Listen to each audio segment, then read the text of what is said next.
Hi guys, and welcome to this week's Wake Up CX. This week's topic is going to be a little bit about concurrency, and I'm going to offer a quick reminder in as well on another topic.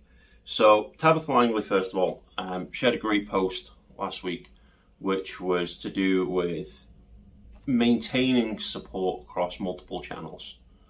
And it's very important because I think a lot of businesses fail at this, especially when a new channel is brought in. Now, if you think about having an omni-channel approach to your business and you allow people to contact you in by phone, email, SMS, and WhatsApp, live chat, all the rest of it, you want the experience for the customer to be the same, regardless of which channel they choose. They're going to have a different environment in which they're being serviced, but the end result should be the same, the quality should be the same. There shouldn't be any degradation of service based on which channel they choose.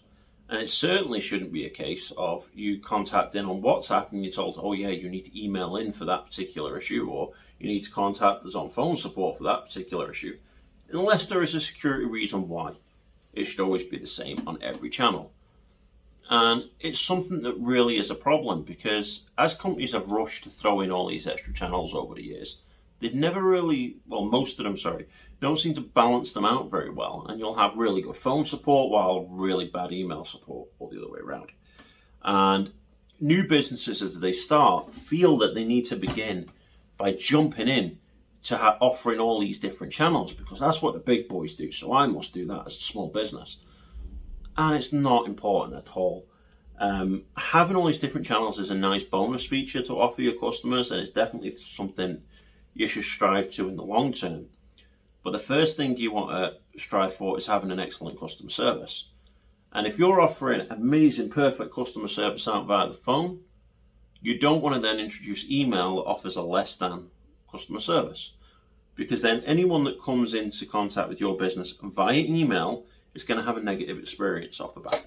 And you don't want that. So you want them to always have a really good quality of service. And the way you do that is by maintaining standards across any channel you offer.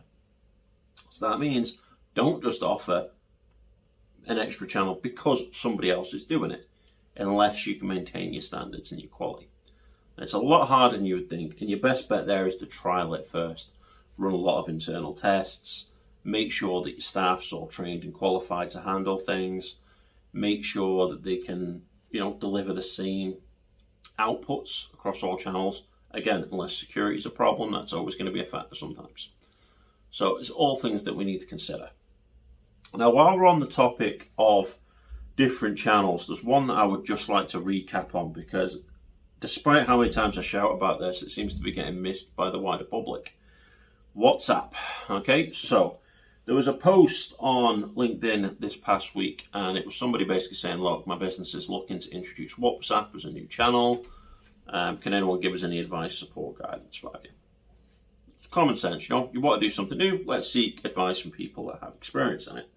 And the respondents trying their best to be helpful. We're all speak to this person, speak to this company, we've done this, maybe we can have a chat and I can help you through it. And it was really, really good, apart from the fact nobody thought to mention WhatsApp may not be an option for them in 6 months' time. Because, as I've said before, the online safety bill is currently working its way through the House of Lords. It's on its final stage. Once that's done, it will go through for final review and then potentially for royal assent. In its current form, if the online safety bill passes, end-to-end encryption will be banned within the UK.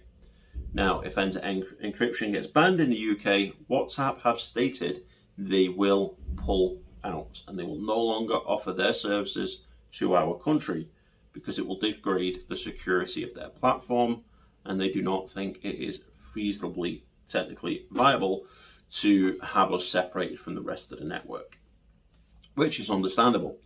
But with that in mind, if a channel is not going to be available in 6 months, would your business like to invest time, money, resources to develop new processes, to train new staff, to implement new technology, to roll this out to your customers and all the marketing that goes along with letting them know this channel exists, if it's not going to be there in 6 months? Seems a bit of a waste to me, but hey, different companies, different decisions. But I just think when we're having these conversations, you need to determine what's going to be around. And again, that will apply to what is a fad. Meta was a really big thing not that long ago, and everyone was saying that the metaverse was going to be the new wave of the future. I barely heard anything about it for the last 6 to 12 months.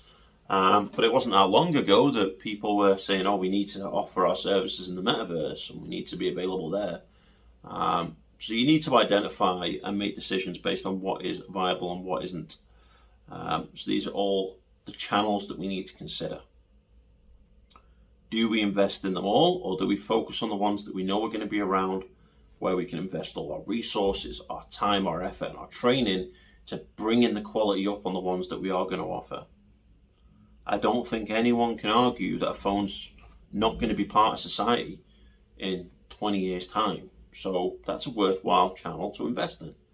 Same thing goes with email. It's stood the test of time. It's going to be around for a little bit longer. SMS, sure, goes along with the phone.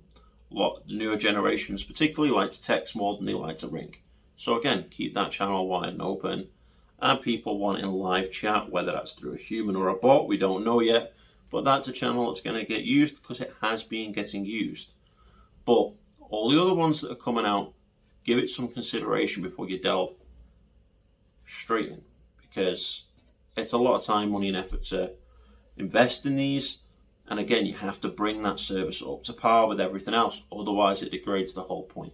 So again, that's my topic for this week. Again, it's a little bit shorter, and I did have a little bit of a WhatsApp rant there, so I do apologise. But what channels are you offering for your customers? How many different ways can they get in touch? Do you think one of your channels is better than all the others? Do they all offer the different perks, different benefits based on the type of channel it is? Or is the service different depending on how they contact you? I'd love to know. And you know what, I might even spot check some of you and I'll try them out for myself if I can. So let me know in the comments. I hope you've enjoyed this week's episode.